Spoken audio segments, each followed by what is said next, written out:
Hello everyone, welcome back to my channel. అందరికీ happy Sri Rama Navami అండి. అందరూ పూజ చేసుకున్నారా? మేము కూడా ఇంట్లో పూజ చేసుకొని గుడికి వెళ్ళాము. అక్కడ కళ్యాణం జరిగింది. అలాగే కళ్యాణం తర్వాత అన్నదానం కూడా జరిగిందండి. ముందు గుడికి వెళ్ళి అక్కడ దీపం పెట్టేసి అన్ని దేవుళ్ళకి పూజ చేసుకొని ఇంకా కళ్యాణం దగ్గర కూర్చున్నామండి. సో కళ్యాణం ఎలా జరిగిందో అలాగే అన్నదానం కూడా ఏమేమి పెట్టారో కూడా వీడియోలో ఉందండి. తప్పకుండా చూడండి. వీడియో చూసి లైక్ చేసి ఎలా ఉందో చెప్పండి. మళ్ళీ నెక్స్ట్ వీడియోలో కలుద్దాం. నేను వాయిస్ ఓవర్ ఇవ్వట్లేదండి, ఎలా ఉందో అలాగే పెట్టేస్తున్నా.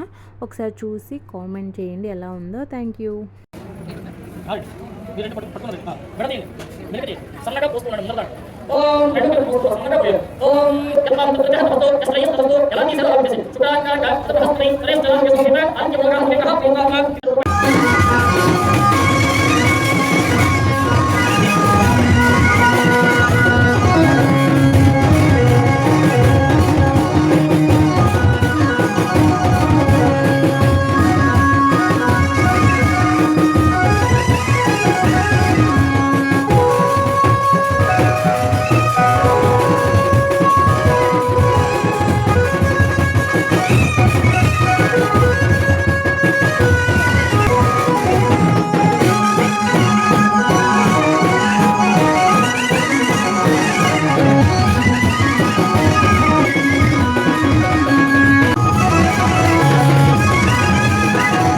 आप